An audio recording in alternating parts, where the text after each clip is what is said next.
Ricardo, o senhor já esteve presente na feira, né? Por que é importante voltar ao Show Safra? Bom, eu tive aqui há 2 anos e 2 anos no Brasil é uma vida. Os últimos 2 anos foram várias vidas. É importante porque a gente está vivendo um momento ímpar na história brasileira, infelizmente não no sentido positivo, mas eu acredito que a gente está num ponto de inflexão. A gente está num momento onde depois de 2 anos horrorosos, as coisas vão melhorar e vão melhorar muito, de uma forma geral na economia, mas em particular no agronegócio e apesar das más notícias recentes. O que o senhor vai abordar de diferente da outra palestra nessa de hoje? Em primeiro lugar, explicar por que a economia brasileira foi tão mal nos últimos anos. Em segundo, por que eu acredito que a gente está num ponto de virada e a gente deve ter uma recuperação econômica que talvez até já tenha começado ou está começando, ou está prestes a começar, mas que ela vai ser mais forte do que as pessoas imaginam e isso vai gerar um monte de oportunidade de negócio. Isso para a economia brasileira como um todo. Em segundo, detalhar um pouco mais no caso do agro, não só a parte de economia brasileira, mas mundial, porque eu acredito que a demanda de alimentos vai crescer mais do que está hoje precificado pelos mercados, o que significa preços melhores. Se a gente for somar, particularmente esse ano, que a gente tem uma safra, na maior parte das culturas, boa, enfim, boas perspectivas de rentabilidade e produção para o nosso produtor.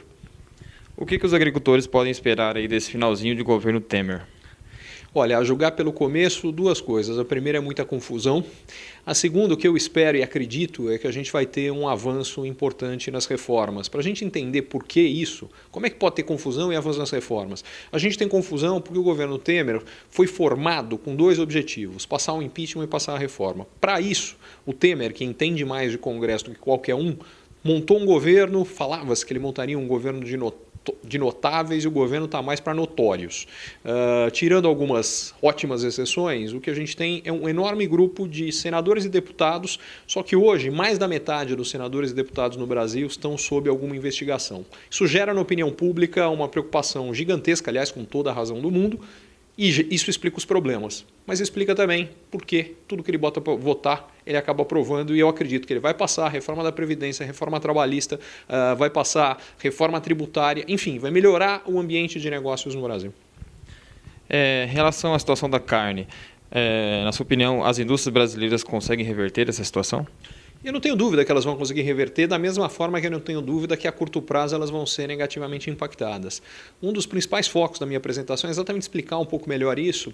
Em primeiro lugar, o escândalo e principalmente a forma como ele foi passado para o mundo inteiro, tem um impacto que é quem está do outro lado quer se defender, inclusive em relação à sua opinião pública. Então o que acaba acontecendo é que governos, supermercados, para se colocarem na posição de eu estou defendendo o consumidor, eles vão se colocar na posição inicial de se antepor à importação de carne brasileira. Agora, à medida que os fatos vêm à tona e o que a gente está vendo, pelo menos até agora, vamos ver como é que isso vai evoluir, mas o que a gente está vendo até agora é que a história não é bem como foi inicialmente contada, o que vai acontecer é que isso vai ser revertido, enfim, o impacto de curto prazo é negativo, sem dúvida nenhuma, eu não acho que ele vai ser significativo a médio nem a longo prazo.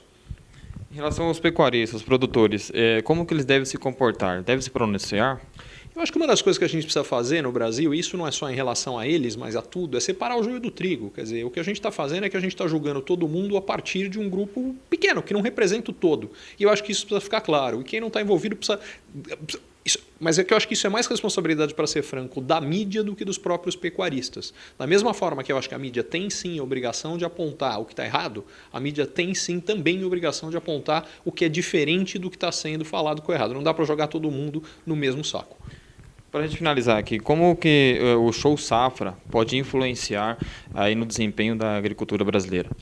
Olha, qualquer setor depende de negócios. O que o Show Safra faz é gerar negócios.